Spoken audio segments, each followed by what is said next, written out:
Hello students, welcome back to another video. इस video में हम एक्सरसाइज 1.3 रिलेशंस एंड फंक्शंस का क्वेश्चन नंबर 6 देखने वाले हैं। क्वेश्चन नंबर 6 क्या दे रखा है? Show that F such that -1 to 1, यहाँ पर हमारे पास डोमेन दिया गया है, गोज टू रियल नंबर, मतलब कोडोमेन रियल नंबर्स का दिया गया है।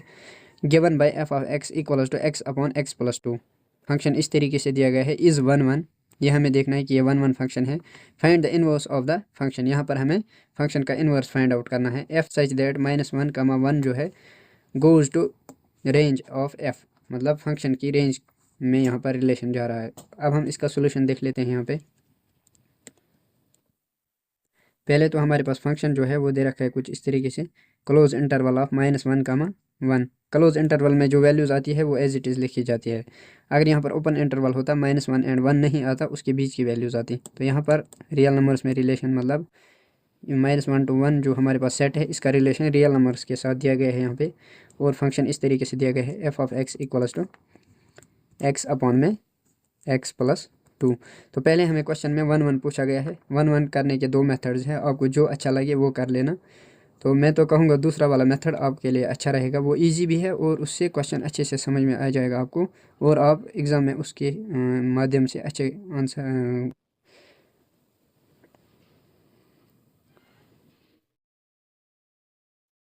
दूसरा मेथड जो है वो बहुत ही अच्छा है, मैं कहूँगा, क्योंकि उससे आपको फुल मार्क्स मिलेंगे एग्जामिनेशन में। देखो यहाँ पर हम क्या करते थे पहले मेथड से।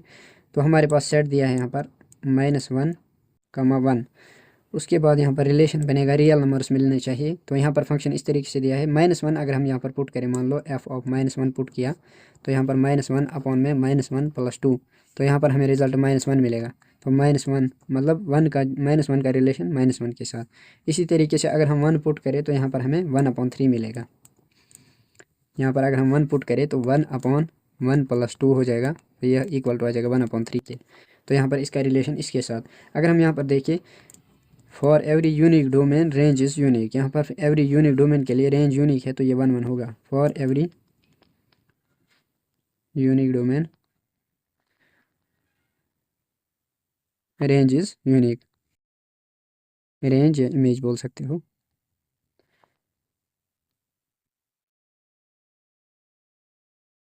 तो it is 1 1 function. So it is 1 1 function, ये हमारा 1 1 फंक्शन कहलाएगा।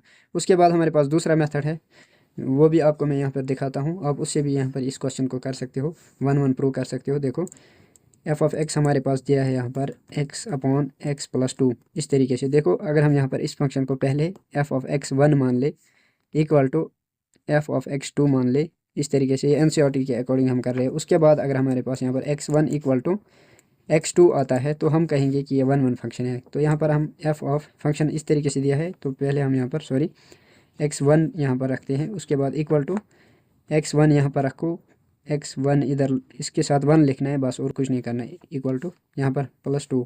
उसके बाद एफ ऑफ x2 दूसरा फंक्शन ले लो, इक्वल्स टू x2 अपॉन, मतलब x के साथ 2 लगा लो बस, x2 + 2 इस तरीके से। अब हम यहाँ पे क्या कर सकते हैं, एफ ऑफ x1 को एफ ऑफ x2 के इक्वल कर दो। तो यहाँ पर एफ ऑफ x1 को इक्वल कर देंगे एफ ऑफ x2 के। अगर हमारे पास ये रिजल्ट आता है तो ये 1 1 फंक्शन होगा। तो यहाँ पर हम क्या कर सकते हैं, एफ ऑफ x1 की वैल्यू क्या है, x1 upon x1 + 2 equals to हो जाएगा x2 अपॉन x2 + 2, इस तरीके से आ जाएगा। अब हम इसका यहाँ पर क्रॉस मल्टीप्लिकेशन करेंगे तो क्या मिलेगा, x1 का इसके साथ तो x1 x2, इसका इसके साथ प्लस का 2x1। अब हम इसका इसके साथ करेंगे तो ये आ जाएगा प्लस में, यहाँ सॉरी इक्वल टू में आ जाएगा, इधर x2 x1 x2 प्लस में इसका इसके साथ करेंगे तो 2x2 आ जाएगा, 2x2 आ जाएगा। अब हम x1 की टर्म्स को एक साइड और x2 की टर्म्स को एक साइड करेंगे। तो x1 x2 को अगर हम इस साइड भेजेंगे तो ये नेगेटिव का हो जाएगा, तो ये आपस में कैंसिल आउट हो जाएंगे।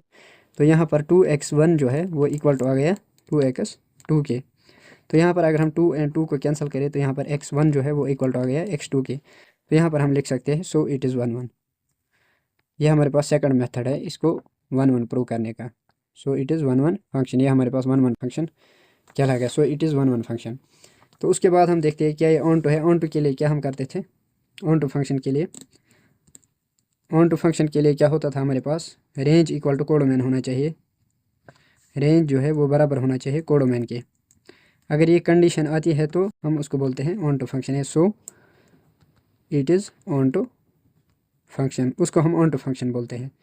तो अगर ये 1 1 भी ऑन टू भी हो गया, उसके बाद हम कहेंगे कि ये जो है ये इन्वर्टेबल फंक्शन होगा। सो इट इज़ इन्वर्टेबल फंक्शन।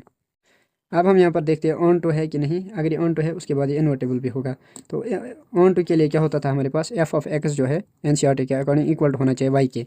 तो यहाँ पर अगर हम देखिए एफ ऑफ एक्स जो है वो वहाँ पे क्वेश्चन में दे रखा है एक्स अपॉन एक्स प्लस 2।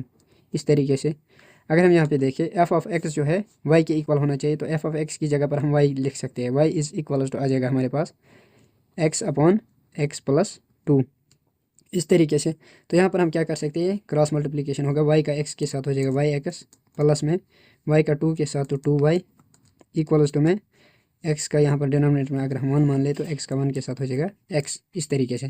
तो अब हम यहाँ पे क्या कर सकते हैं, 2y को यहाँ पर रखते हैं, 2y इक्वल्स टू एक्स जो है इसको इधर भेज दे तो माइनस का वाई एक्स हो जाएगा। और यहाँ पे क्या कर सकते हैं, एक्स को अगर हम इन दोनों में से कॉमन निकालें तो 2y इक्वल्स टू एक्स को कॉमन निकालने पर यहाँ पर क्या बचेगा 1 माइनस वाई, ये बचेगा हमारे पास। एक्स की वैल्यू अगर हमें यहाँ पर निकालनी है तो इसको हम डिनोमिनेटर में भेजेंगे। तो यहाँ पर हमारे पास एक्स इज़ इक्वल्स टू क्या आ जाएगा 2y अपॉन में 1 माइनस वाई, ये आ जाएगा हमारे पास। तो यहाँ पर x की वैल्यू ये आ गई और y की वैल्यू ये आ गई x अपॉन एक्स प्लस 2, और y की यहाँ पर x की वैल्यू क्या आ गई 2y अपॉन 1 माइनस वाई, इस तरीके से। तो यहाँ पर जो हमारे पास इन्वर्स होगा फंक्शन का f इन्वर्स ऑफ y जो होगा हमारा वो इक्वल टू हो जाएगा 2y अपॉन 1 माइनस वाई के, ये हमारे पास इसका इन्वर्स होगा, ये हमारे पास इसका इन्वर्स होगा। आपको कुछ नहीं करना, इसी तरीके से ऑन टू के लिए लिखना है, f of x equal to y कर देना है, एक्स की वैल्यू फाइंड आउट करो, वही हमारा इन्वर्स होगा फंक्शन का जो कि हमको दे रखा था। तो यहाँ पर हम कहेंगे, यहाँ पर तो हमने लिख लिया है, so it is invertible function.